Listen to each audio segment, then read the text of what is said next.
Well, welcome everyone. Good morning or good afternoon from wherever you are in the country today.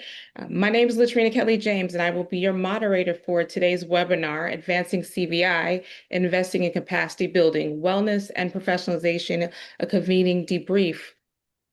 We will be together for 1 hour today. We'll have time for questions at the end, but we want you all to feel free to drop them in the chat, and we'll get to as many questions as we can towards the end of the session. Many thanks to the CVI Action Plan Committee for anchoring this initiative, and for our host of the webinar today, the Community-Based Public Safety Collective and Urban Peace Institute, who held the convening. We will jump in a moment, but first I want to introduce Eddie Bocanegra, who is our CVI Action Plan National Project Manager, to give us a grand welcome to the session today. Hi, Eddie, how are you? Thank you, Latrina. It's good to see you again. So it's great to see so many faces on this panel, people that I admire for some time. And as I continue to look at the names that are popping up on our end, it's incredible for the people who have registered so far. We are seeing those numbers increase with every webinar that we're having, and in fact, we're seeing new faces, from places that I have not seen before. So that's a good sign around getting the word around about the importance of the work that we're doing. And so I just want to take really a couple minutes here to just acknowledge the good work that's been happening behind the scenes. Uh, the support that we're receiving from many folks who are behind the scenes in this call right now have been making these webinars a tremendous success. And to be able to identify good leaders across the field, to also share their perspective on this work, is also been very incredible. And we look forward to the next remaining three more webinars that are forthcoming. Um, these last week or 2 weeks ago, we spoke around the wellness regards to the frontline staff workers and how this field can build shared expectations, clearer protocols, and stronger infrastructures to supporting the workers. And what came through in that conversation was something we can't ignore. You cannot standardize a field without investing in the people who make the work possible. And today, you're going to hear more of that. You're going to hear more about the importance of how do we continue to standardize this field, and then how do we also use the best practice to elevate and think about the quality of services while supporting the frontline staff workers. I'm excited about today's conversation. Please join us. I encourage you to participate in the Q&A. If you have comments, know that we are recording these comments and we're using this information to help inform the broader field of CVI, including government and funders as well. I think too often we need to continue to mine the information that's out there to help us make informed decisions based on the data that we're receiving too. So thank you for answering the questions as you had to register for this webinar and for those that to come. Some questions might seem repetitive, but we're trying to make sure that we're doing our best to capture as much information as possible.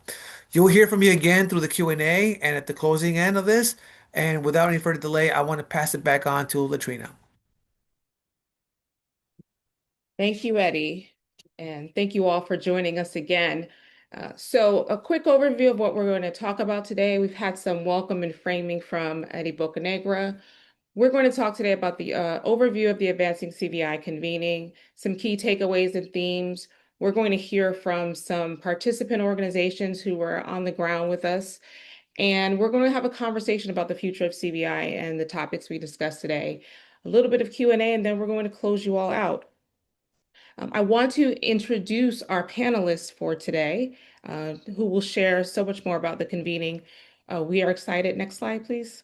We're excited to welcome Eddie Bocanegra, who you've heard from already, our National CVI Project Manager for the CVI Action Plan.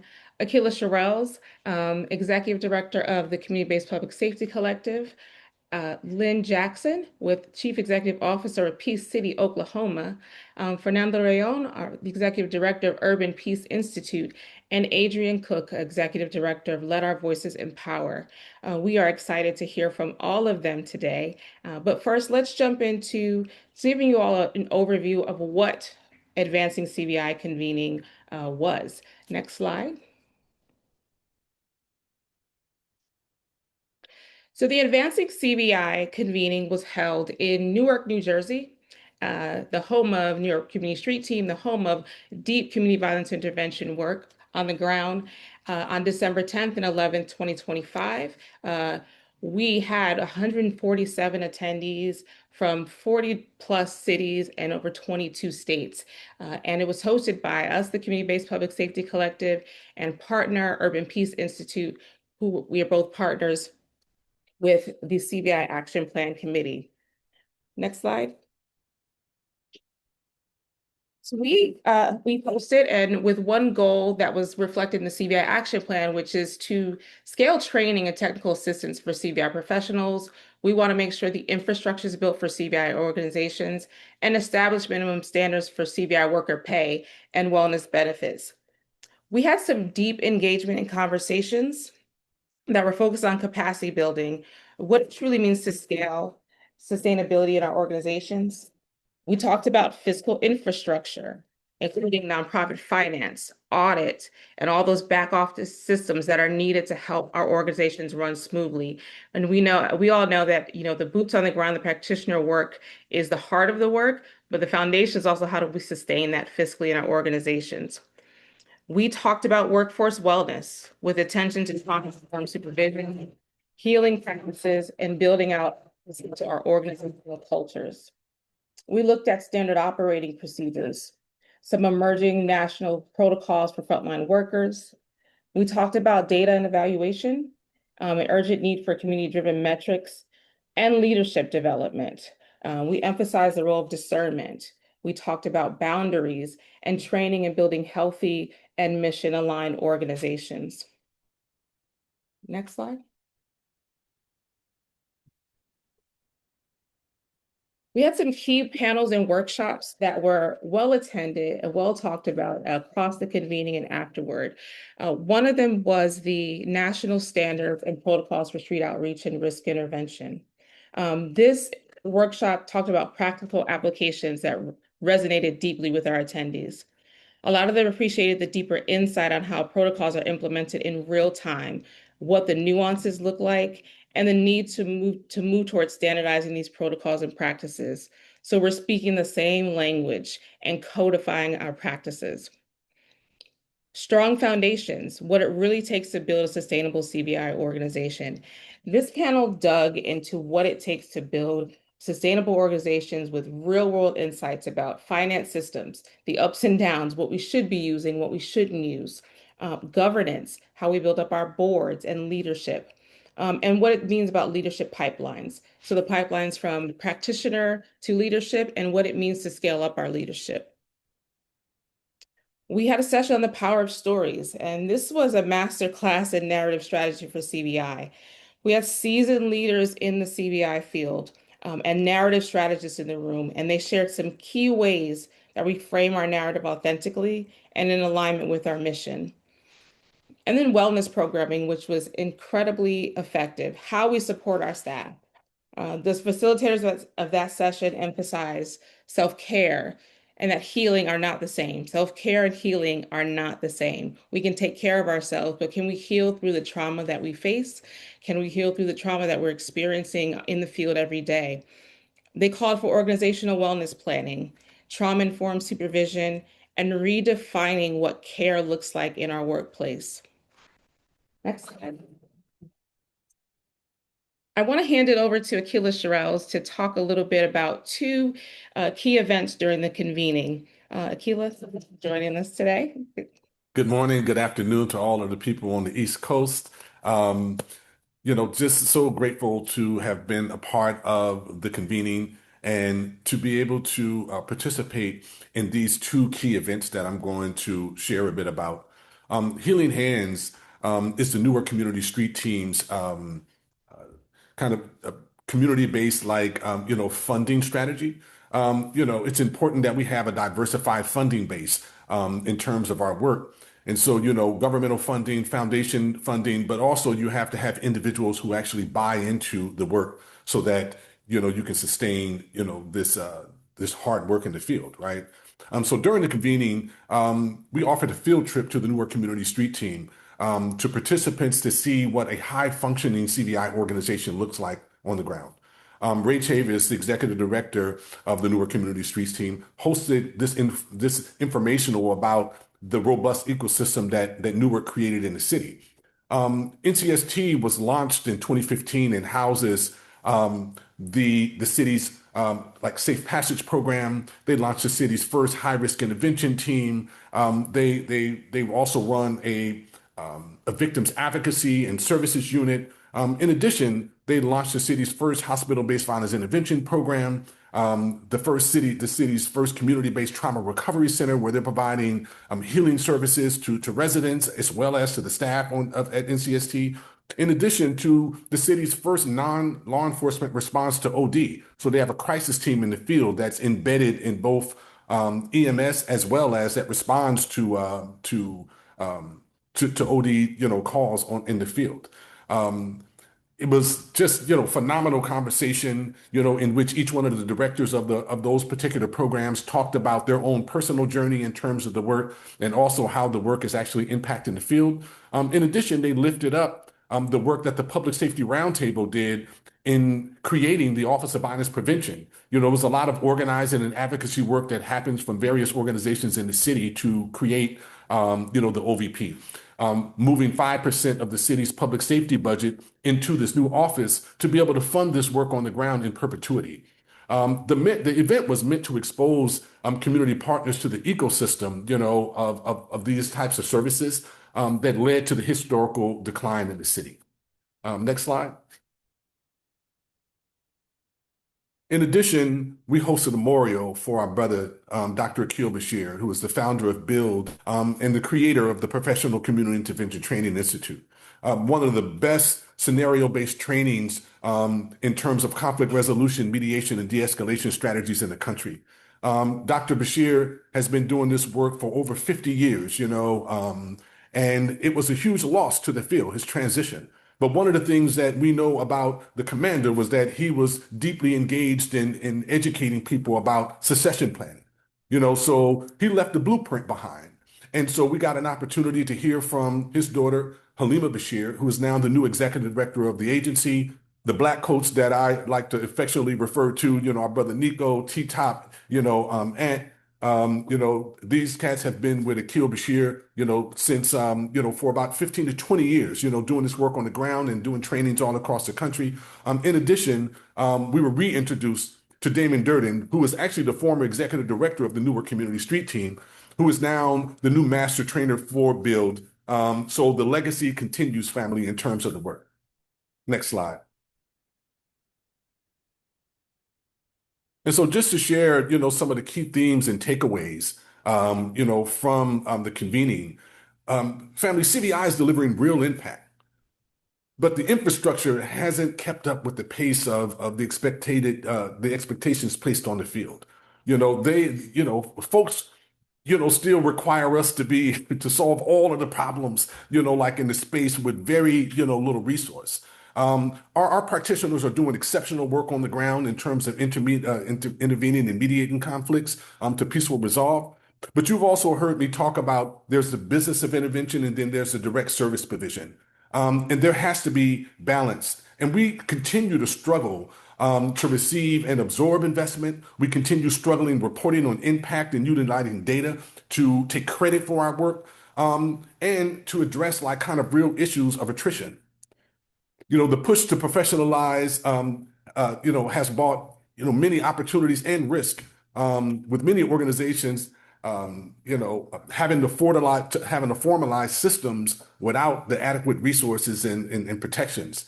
This has been, continues to be a real challenge. We don't want to over professionalize the field. We want to make sure that we're meeting people exactly where they are. And so it's so important that we meet people where they are, period, point blank, right?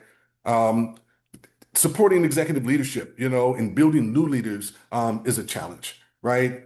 We used to say back in the day that if you could run a drug ring in the hood and make millions of dollars, hustling, then you could conceivably run a corporation. That's not true, family. The skills are not transferable. Having a formal knowledge of organizational development and strategic planning is a must. Tracking funding, both doing fiscal and programmatic reports is difficult for MBAs, right? Let alone practitioners in the field. So we have to continue to expand, training institutes like CVI LA, Levita in Los Angeles. We have to continue to expand these programs so that we actually continue to upskill, our professionals in terms of the work. CVI, community-based public safety, is a domestic emerging market, and we need to see it as such. And so, therefore, we need to, continue to invest in building the capacity of this work. Having strong ecosystems, right? Oh man, I have, give me 1 second. I don't know, I somehow lost the slide. Let me see.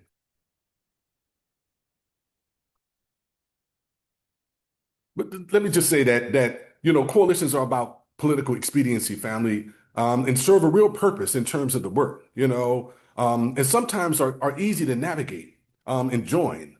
Um, but collaborations are transformative and require compromise. And sometimes, it's not always about being out front. Let me see if I can get back to.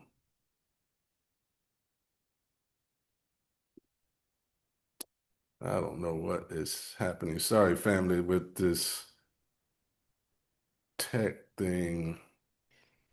Well, I think we were on narrative power matters. So I'm gonna walk you through it, Akila, if that's all right. Yeah, Uh, sure. okay, so narrative power and how community-based public safety needs to frame and shape policy decisions through Thank you. narrative. I mean, family, he or she who controls a narrative owns the game. This is true. But how do we control narrative? When we launched NCST in Newark, people called us everything from interrupters to, they had all different types of names to the Hug a Thug program, right? And so it became extremely important that NCST actually defined itself. And so we produced a 5-minute video that really languaged what it is that NCST does. We had the mayor to participate in the conversation so that he shared out his vision of community safety. In addition, we had our then public safety director Anthony Ambrose, to participate in the video and say that the community-based intervention agency wasn't providing intel, to them, that there was one-way communication, and that the practitioners in the field could do things that law enforcement could never do. They had more intelligence about what was happening on the ground and in the community than law enforcement would ever have, right? And so they were in a unique position to be able to do the work. It's important, that we are able to frame this work properly, right? So that we own our work and we own, the narrative around it. Um, Sharing standards, right? In June of last year, we launched a standardization convening, leaning into defining what CVI is and also what CVI is not. That GVI and GVRS are important innovations in the fields, but they're not CVI. CVI is peer-based, and it doesn't share intel with law enforcement, and those are important innovations, and they're important distinctions in terms of the work. Because not only does it help to advance the field, but also it keeps the practitioners on the ground safe. We also defined our relationship to law enforcement, that it's a professional understanding, and that we have to make sure that our work stands side by side. I always say that, the police department actually enforces laws, and CVI, community-based public safety, actually creates safety, right? And the last takeaway is that this work, family, is emotionally taxing.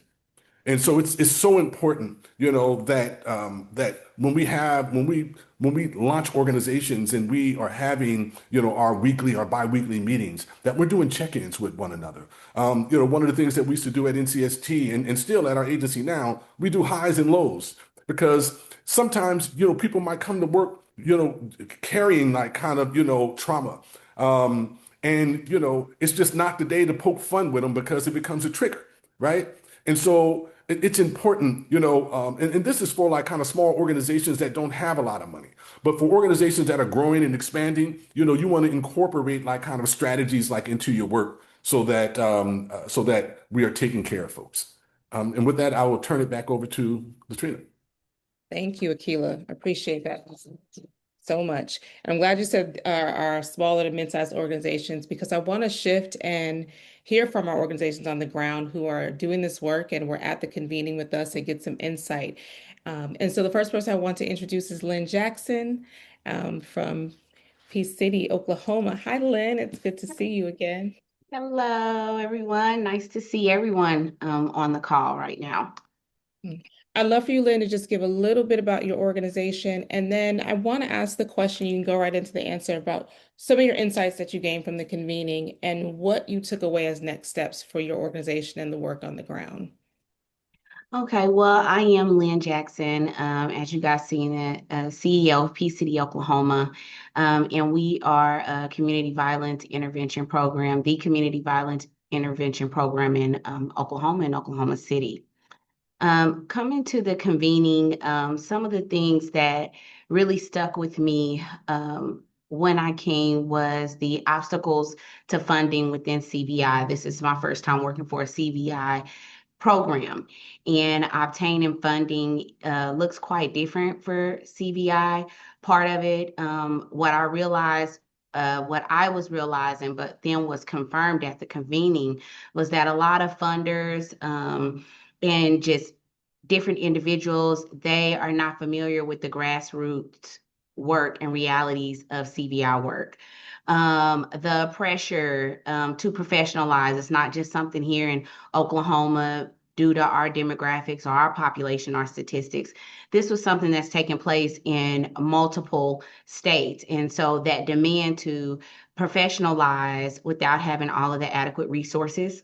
And then, of course, the narrative, realizing that, really all organizations, or majority of organizations, how important the narrative is. I mean, I have been to lots of trainings for different narratives and how your organization and your mission is put out is extremely significant. I mean, narrative matters. It has the ability now in 2025, 2026 to make or break your organization. So, that strategical piece of your organizational plan is very important, and that it's important for all organizations, no matter what the population demographic or state. Those are some of the key points. Executive support, realizing that there is a lack of executive support just within the CVI field. Again, bumping into the lack of understanding of the grassroots reality, the work of CVI. So, there's a lots of organizations that and leaders that don't have that executive support while developing and building leaders and building these CVI programs. When I came, I had some kind of ideas, I had some experiences, but the different sessions let me know that these things were and are some of the issues, barriers, familiarities, and commonalities within the work. Thank you for that, Lynn. I want to ask you one more quick question. When we talked earlier, you talked a little bit about patience in the work as a leader. Can you just speak to that really quickly? Give us a little soundbite about what it means to have patience in the work.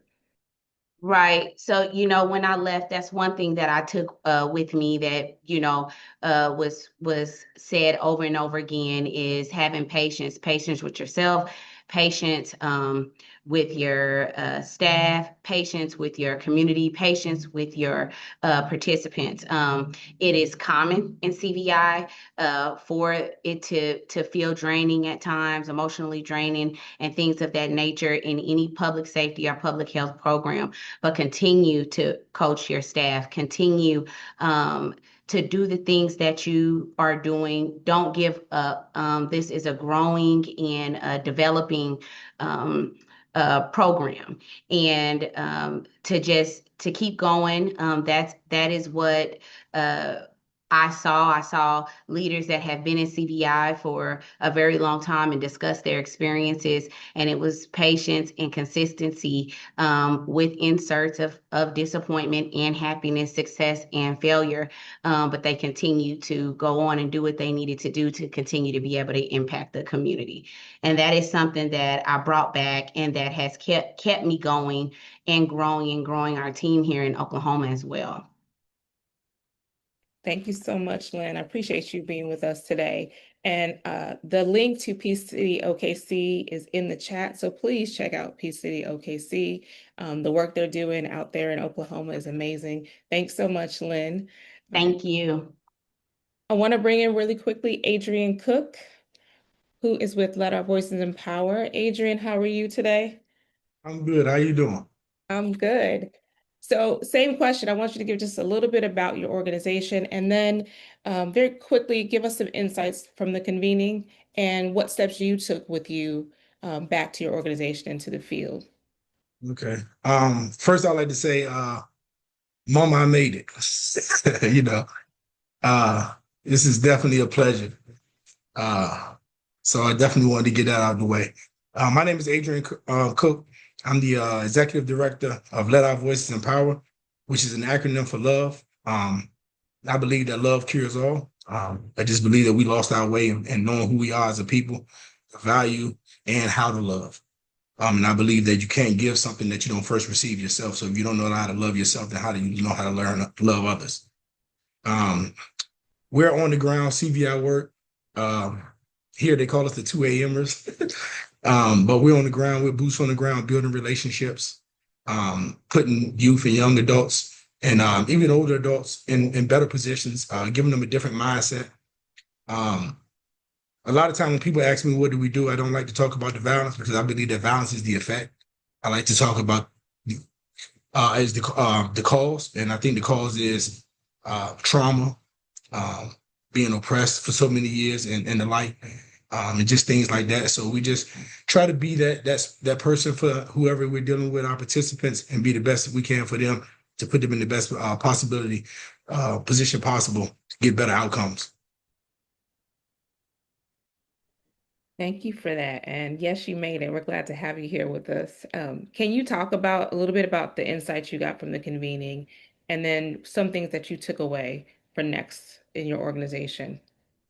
Yes. So the first thing, as a very confident man myself, being around Akila Sherrill was the first thing that I was able to take away from the whole convening that we had. Seeing him operate, hearing his story, the years he's been in, the sacrifice that he's put into this work in this space for it to be where it's at now when I came into this space. So I definitely want to salute him for sure, because that was the first thing that I was able to take away, just how he carried himself. And like I said, his story. And they gave me patience, like she talked about, right? Understanding that this is not something that's overnight. This is something that has been brewing and cooking for years and decades to come. So I definitely want to say thank you for that. And I always like to salute those who came before me. But I also, the investment part, seeing the way that the Newark community street team operated. And I know that they, I think, lost some funding also, but being able to operate with more funding. Whereas here, I thought the six-figure, 100,000 plus grant I got, I knew it wasn't enough, but we've been making it work. And you kind of get complacent when you're able to piecemeal things and still make it work. But seeing them operate in the way that they operate in the capacity which they operated, and it allowed me to see that I was kind of settling for peanuts that they was giving us and then just making it work the best that we could with that. So it gave me the tenacity to come back and to really step it up and apply some pressure from a political standpoint, just for funding. And also going on that tour to the Trauma and Recovery Center, that was very, very, very, very special for me, because one of my plans is to get like a group home. I don't really want to call it a group home because of the negative connotation, but where we can have residents and we could put them on the right track and really apply that family structure that they need. And so being able to talk to Miss Daniels, and she talked to me about being able to get a needs assessment and talking to the hospital down here to get that needs assessment. That was some insight that I was able to bring back here and get to going now. And I'm actually looking into closing on a 3-bedroom, 2-bath just to get it started. And I also seen a building that we're looking into the purchase and maybe get the 2 cities that we operate in to kind of help us renovate it. And the biggest thing that we did was Abyss, Al, Wakul, Uganda, with the Civic League, Chris, we all came back, Mika, and we created the Newport News Community Street Team with the blessing of Mr. Sherrill and Ray Chavez, and they've been, helping us frame it out and what it looks like. So we was actually in real time able to see what they had, to envision what it could look like here, and to come back and to build on that. And we actually got it in place. We was able to go to city council and introduce it to them. And we're hitting the ground running with it going now. And we didn't, when we talked to city council, we didn't get complacent.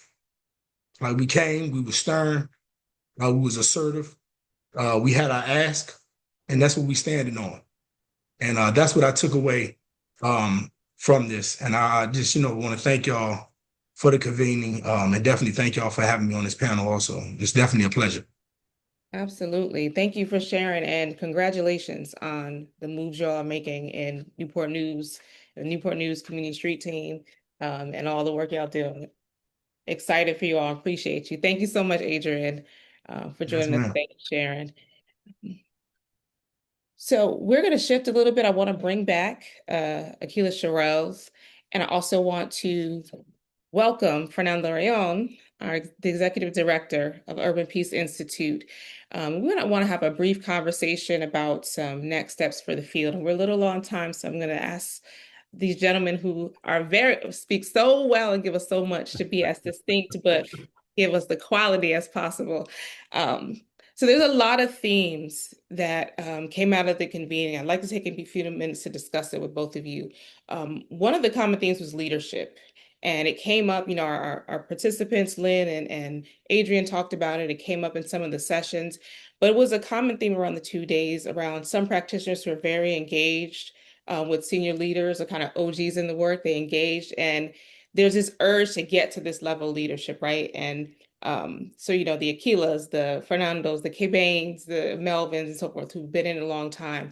And Adrian talked a little bit about it, like, just being inspired by it. But I'd love for you two to just talk about, like, just demystifying the leadership a little bit and talk about what it means to have longevity in leadership and what it takes to lead this work in the short term and the long term. And I'm going to start with you, Fernando. All right. Good to be here. Thank you, Latrina. Brother Kilo, it's good to see you. And shout outs to everyone on that list that I see, the folks that are joining us from different parts of the country. Very important conversations that we're having. Nice to hear from participants who attended the convening in December in Newark. It was my first time out there. It was a great event. Felt like a huge family reunion with, a lot of people just from all around the country showing each other love and respect. And having some really good conversations, important conversations that's going to help push this field forward. I like this question around leadership. I think that for me, leadership in CVI is a little different. I mean, leadership is leadership, and no matter if you're running a corporation, if you're in the community, et cetera. But I think with CVI, when people say, "Hey, look, I'm a leader in CVI," I always ask, like, what's your base? Who's your base? Right? Who holds you accountable? Right? And I think that's a really important piece. I think just in my experience in this work, it's, years of building, organizing, building relationships, crying, celebrating, burying people just for years, right? And I think those relationships are really important,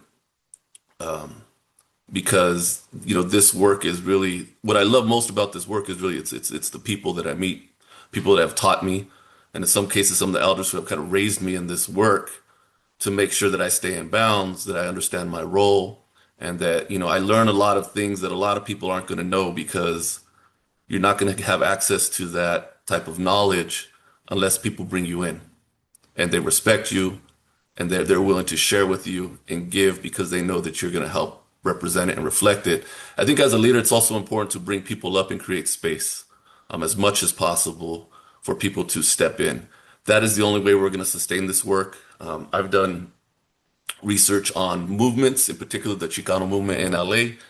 One of the gaps that I found was that what happened is that there's generational gaps because a lot of times the leaders don't turn around and put their hand out and bring other people up, and then the information is gone, or that the younger generation doesn't engage the older generation to learn the story and the knowledge. Right? I think the way I was raised and the way I work in CVI was also to, make sure that you show respect, love for the elders, but also listen and ask questions because people are willing to share and they give you many, many gifts. But I think for the longevity of this work, we need more men and women to step up. But we also have to intentionally create space for more leaders to emerge in this field. Sometimes funders can anoint leaders, which is sometimes a challenge. Some people can have really good business plans and emerge as leaders because they can access funding.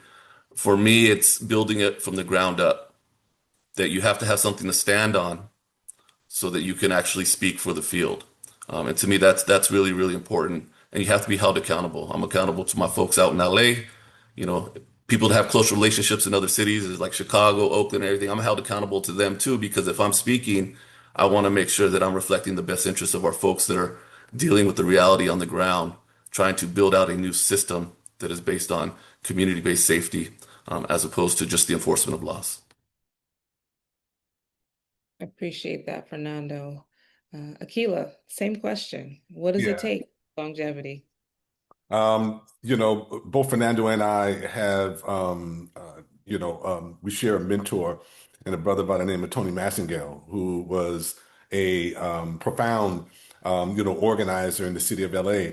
And, Tony used to say that the responsibility of leadership is to lead, right? And it doesn't mean leading with ego, right? As you said, there's a lot that goes into leadership, and a huge part of it is being a great follower.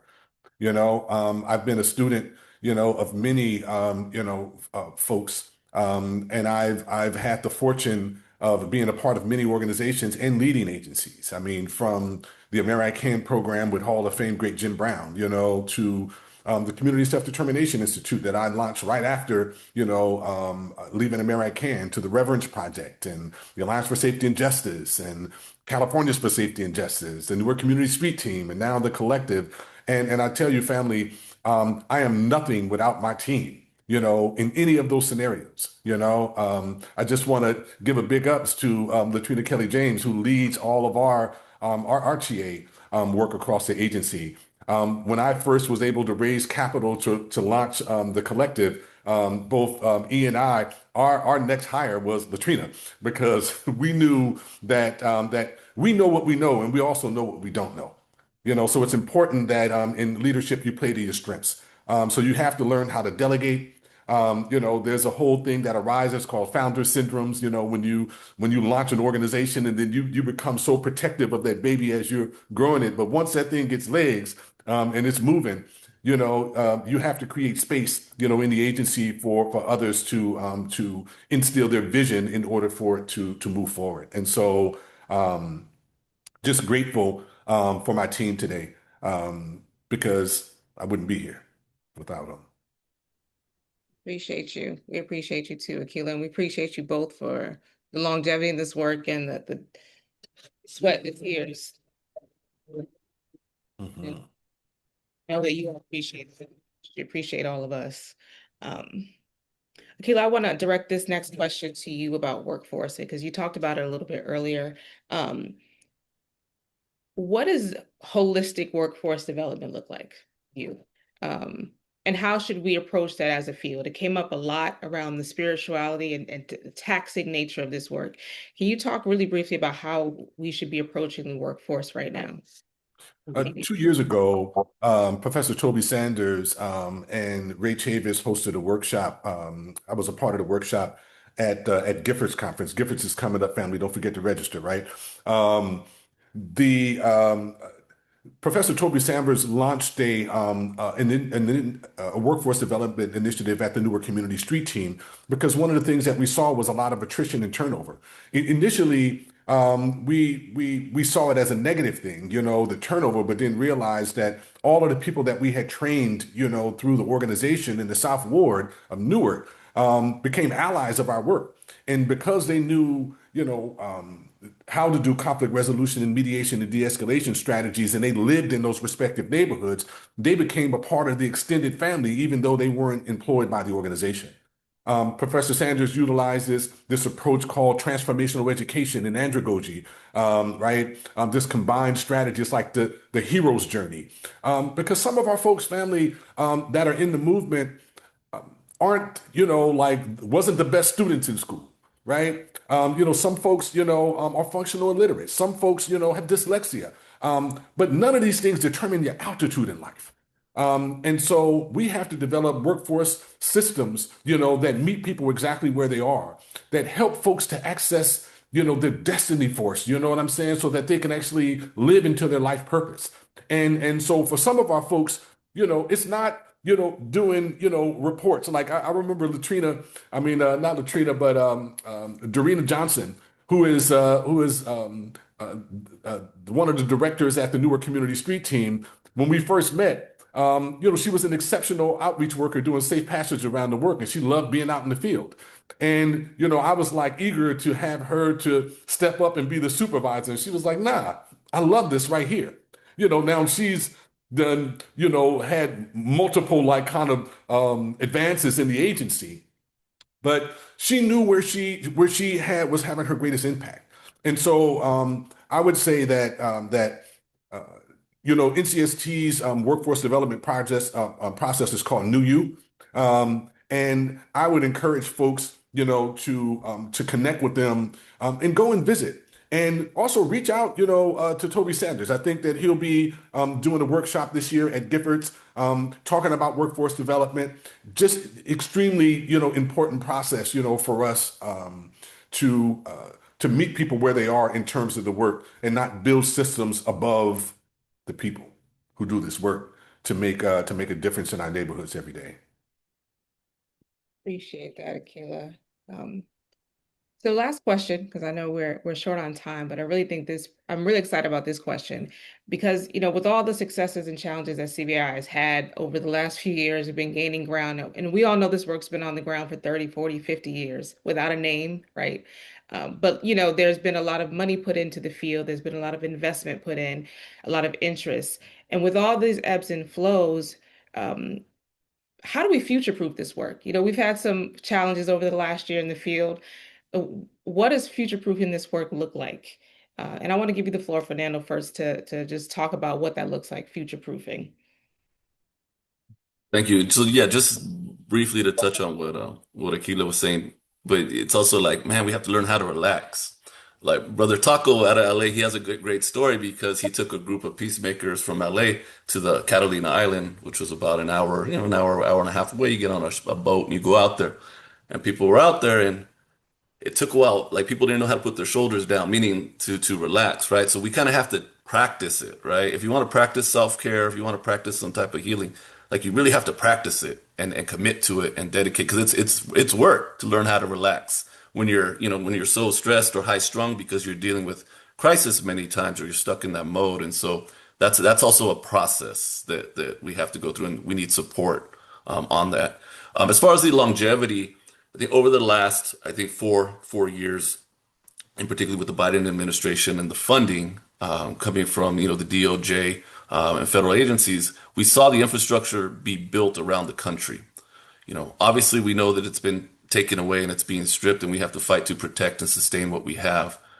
But really, I know in LA we're really feeling the impacts, particularly at the beginning of this year, when funds are are, running out, or even, for example, with the Calvit funding, a lot of Calvit funding in LA or in California did not go to many CVI organizations. It went to some non-CVI organizations. So when we needed these dollars the most, state funding went to organizations that are not CVI organizations, right? And so because of our advocacy, we fought for those dollars to be available, and now, the organizations that have fought for it did not receive it. So a lot of the gains made in California, having one of its the safest time in the state in years. In LA, the safest year since 1966. In Oakland, I think since 1965, they've had their safest year. Chicago has dropped, right, in violence as well.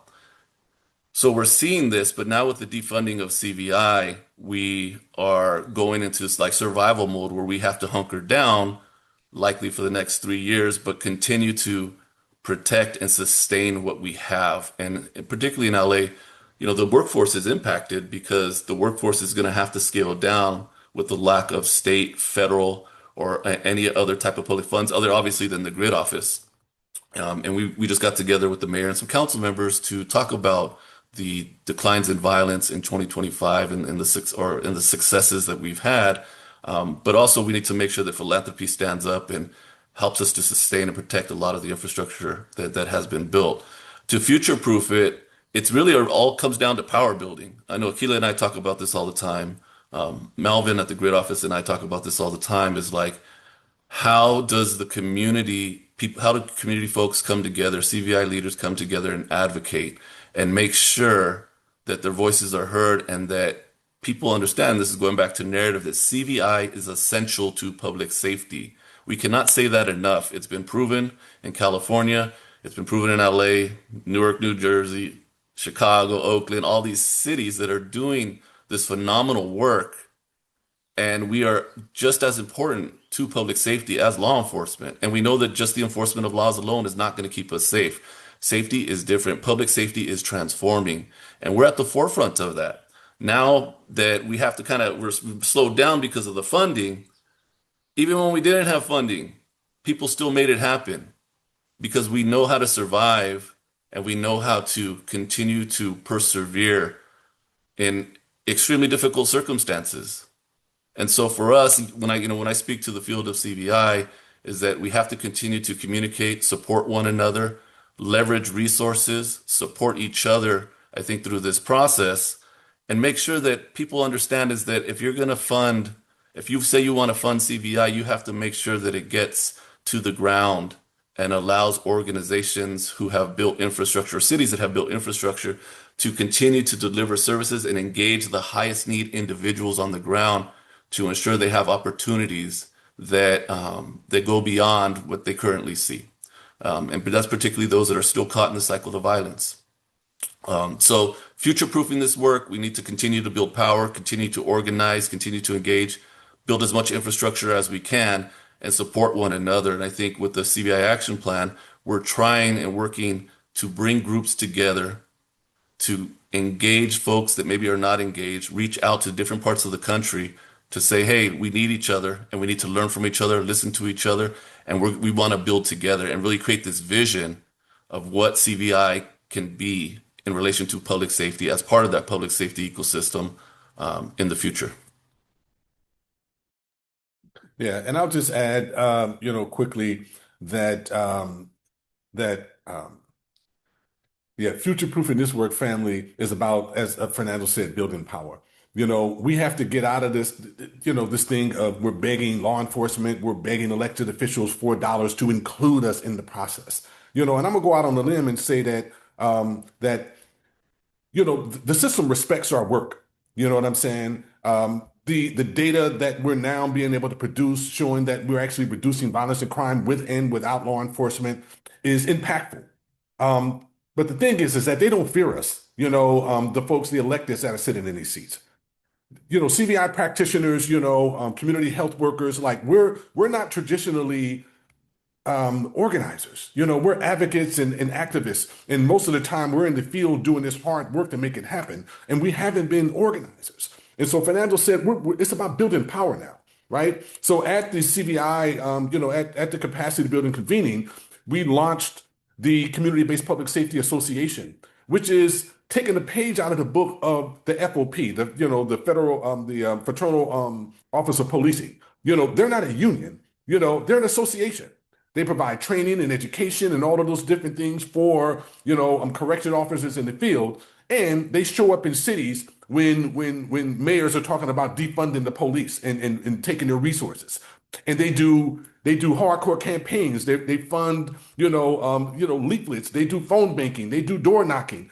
Family, this is where we're going to, because we got to get some skin in the game, because yes, they will respect us, when we, build power and make them respect us. So we got to be influencers in the field. And so right now we're doing recruiting. We're going to build a robust movement, so that we can have a voice in these cities. Now, look, perception is reality. A few small victories on the ground in some of our respective cities will give us, the type of leverage that we need to be able to sit in a room with folks. And we're going to build out, like Dex. I don't know if you guys have seen the work that our brother Norris, and I can't think of his organization in New Orleans, but Desmond Meade, Clean Slate, like these organizations, man, are doing phenomenal work across the country. They just elected, like the city clerk in New Orleans. Family, this is where our movement has to go. And I know that, there's a lot of building blocks and things that we have to put in place to do it, but know that that those who have been in this work, for the past 3 decades, that we're laying the foundation for this. And we know that those who are new in this work now, you're going to take this thing to places where we never thought it would go.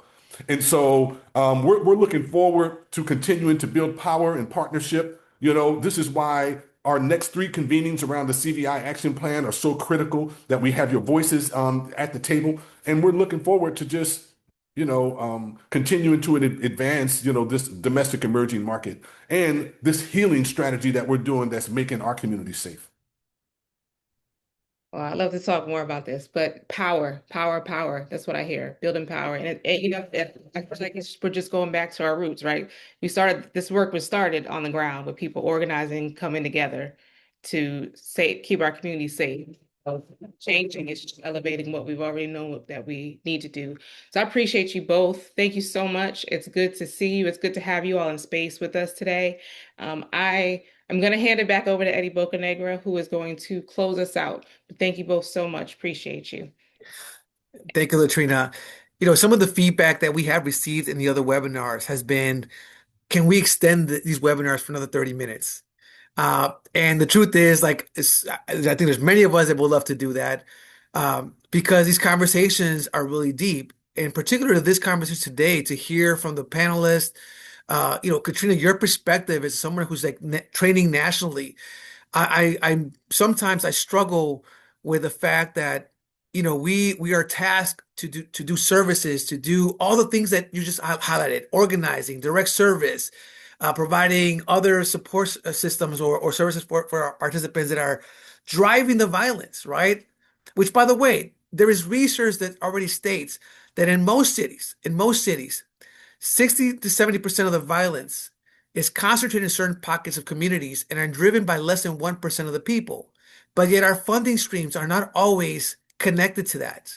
And to Fernando's earlier point, we often, state, government, philanthropy, makes decisions that I think are often not fully aware of what it really takes to service those individuals who are at the highest risk.